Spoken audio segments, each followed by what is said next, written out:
Bonjour les amis, c'est très injuste ce qui est arrivé à la militante féministe Caroline de Haas hier. Elle l'a raconté sur les réseaux sociaux. Elle revenait donc de vacances toute bronzée et elle a pris le métro. Alors déjà, moi je trouve que c'est bien des gens comme ça qui prennent le métro quand même parce qu'elle a des sous, hein, j'y reviendrai. Elle a des sous, elle a les moyens, mais elle veut quand même prendre le métro avec le peuple et tout. Moi je trouve ça sympa, je trouve ça touchant.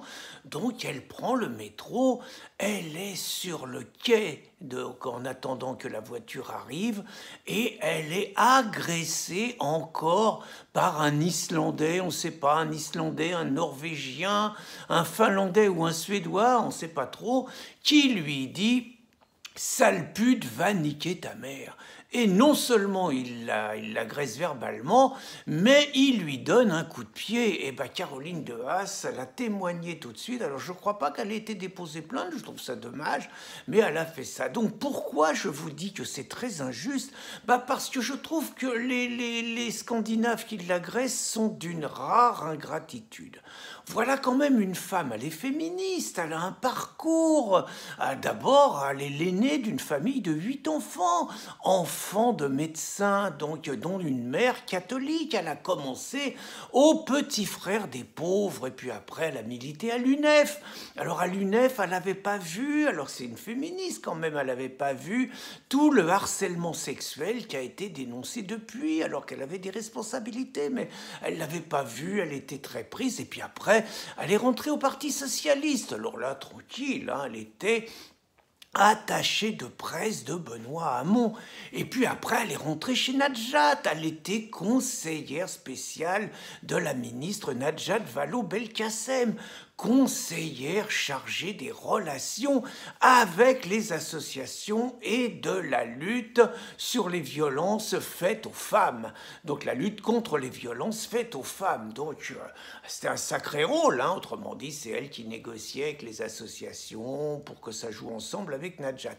Et puis, elle a créé son entreprise. Donc pour vous dire qu'elle a des sous, elle a créé son entreprise, un machin qui s'appelle EGAE, toujours pareil, l'égalité des hommes et des femmes.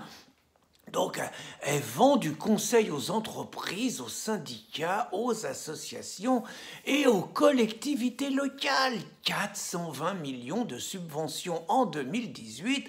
Autrement dit, les collectivités locales, les associations et tout, touchent plein de subventions payées avec nos impôts pour faire tourner les conférences de Caroline de Haas et de quelques autres copains et copines. Et puis, elle a un vécu difficile, Caroline de Haas. C'est un peu comme Clémentine Autain. Elle a été violée, elle a rendu public son viol il y a 15 ans. Et comme elle n'a pas donné l'origine de l'agresseur, du violeur, tout le monde y pense que c'est sûrement encore un Islandais, un Finlandais, un Norvégien ou un Suédois, parce que quand c'est un Français, on le dit tout de suite. Alors pourquoi je dis, parce que je rebondis, hein, je suis le fil de ma pensée, pourquoi je dis que c'est très injuste ce qui est arrivé? Parce que Caroline de Haas, elle défend les nouveaux venus. Elle défend systématiquement la venue des nouveaux arrivants et surtout, elle ne laisse pas l'extrême droite récupérer toutes les agressions sexuelles qu'on veut leur attribuer. Par exemple, quand en Allemagne, au jour de l'an 2015, des milliers de femmes allemandes sont agressés par des nouveaux venus, voilà ce qu'elle dit en tweetant. Ceux qui me disent que les agressions sexuelles en Allemagne sont dues à l'arrivée des migrants, allez déverser votre merde ailleurs. On lui fait pas à elle, Caroline. Elle ne tombera pas dans cette face obscure du combat féministe. Et puis, par exemple, elle a jamais rien dit non plus contre le voile islamique, alors qu'il y a quand même des femmes de l'autre côté de la Méditerranée qui meurent pour ne pas le porter. Mais c'est pareil. Elle veut pas caresser la bête dans le mauvais sens du poil. Et puis, autre chose aussi quand même extraordinaire, c'est quand les femmes ont été victimes, paraît-il, d'agressions sexistes de la part des nouveaux venus, elle a refusé de condamner les nouveaux venus.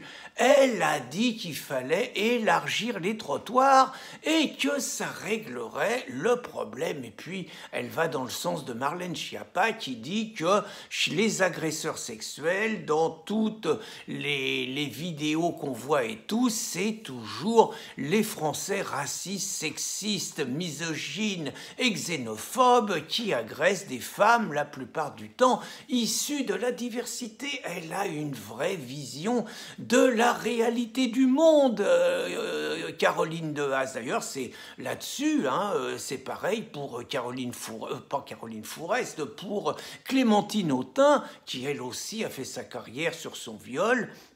Eh bien, quand il y a eu, par exemple, Nadia Remanna, la présidente de la Brigade des mères, qui racontait qu'à Sevran, les femmes ne pouvaient pas rentrer dans certains cafés qui étaient réservés aux hommes, Clémentine, elle a été se faire prendre en photo dans le café, et comme ça, le propriétaire du café, il a dénoncé Nadia Remanna.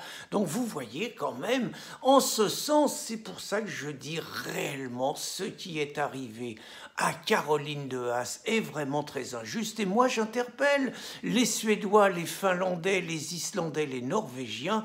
Il faut que vous arrêtiez vos conneries. Nous, on veut bien vous défendre, on veut bien un petit peu cacher certaines vérités et tout. Mais enfin, agresser des gens, agresser des racistes et tout. N'agressez pas des gens qui vous défendent et qui vous protègent. Vous déconnez, les gars. Ressaisissez-vous. Bonne journée, les amis.